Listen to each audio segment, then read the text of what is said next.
La douleur tombe avec le soir qui vient là. Personne.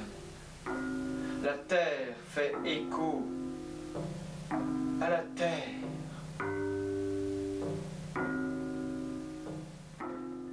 Est-ce le frémissement musical des hautes branches d'un sapin séculaire?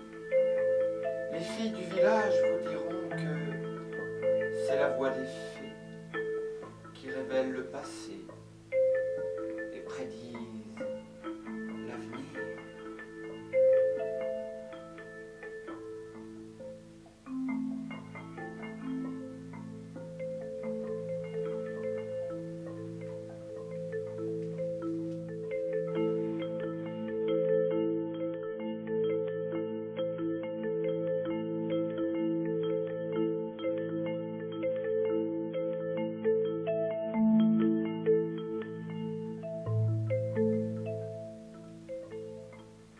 Je connais aussi des montagnes qui ne paraissent pas faire partie du paysage terrestre, tant leur physionomie ou ce qu'elles émanent nous donnent une impression d'irréalité. On dirait que ces montagnes-là sont tombées de quelques planètes de science-fiction, ou que le pouvoir magique d'un dieu voyageur et facétieux, n'ayant guère le sens de l'ordonnance, les a matérialisés ici pour choquer ou étonner les hommes. L'arbre dans l'homme, les mains, des feuilles.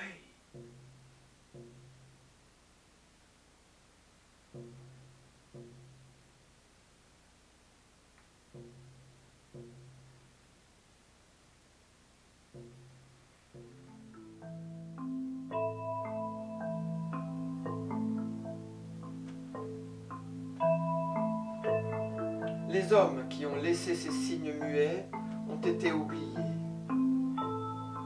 Et avec eux s'est estompée une forme de croyance qui relie l'art du monde visible à l'invisible.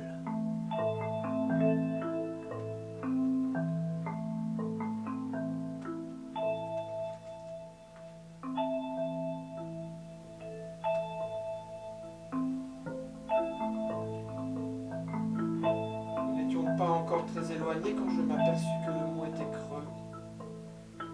Comme chaque vallée est creuse ici. Or et argent fin, écarlate et céruse, bois luisant ou air serein, fraîche émeraude quand on la brise, près de l'herbe et des fleurs dans ce vallon, verrait ternir l'éclat de leurs couleurs, comme le moins est vaincu par le plus. La nature ici n'avait pas seulement peint, mais par la suavité de mille odeurs, elle formait un ensemble inconnu, indistinct. Admirez le spectacle inouï de la fille des neiges, descendant sur le monde des mortels. Tous les dieux accouraient, tous voulaient voir de leurs yeux cette descente splendide.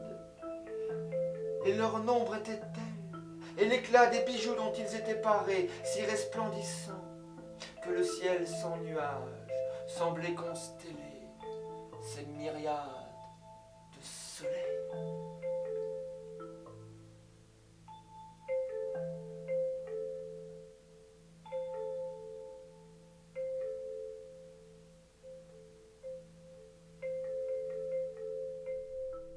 Il n'y a pas 36 façons pour toi de le découvrir.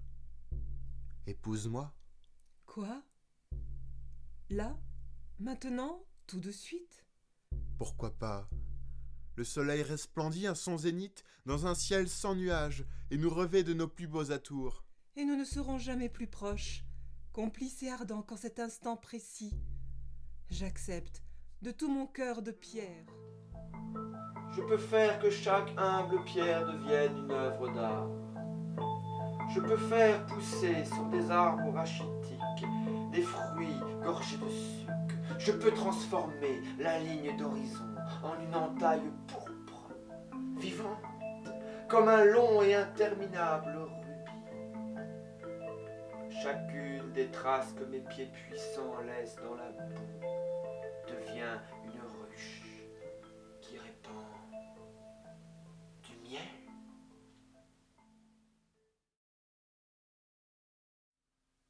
L'eau gonfle les germes et fait jaillir les sources.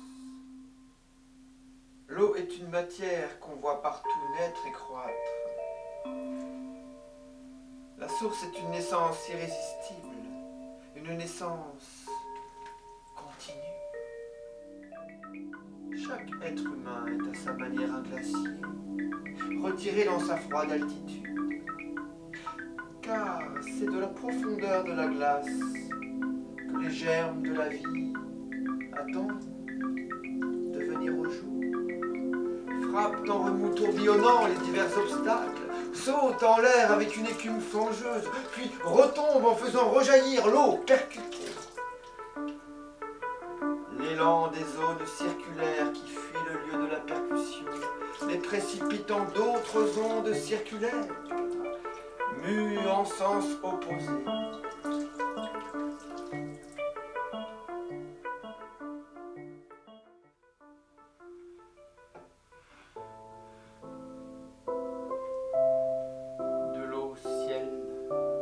Il ne réclame point de barrière.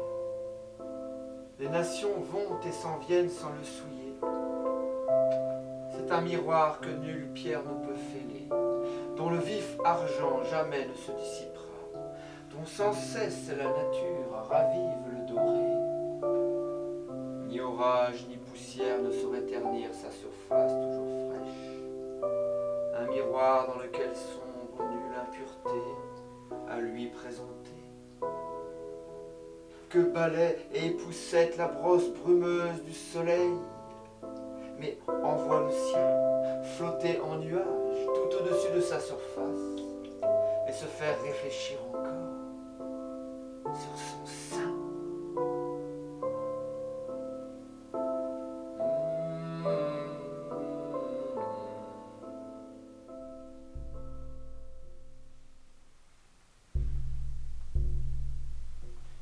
À qui le dernier mot?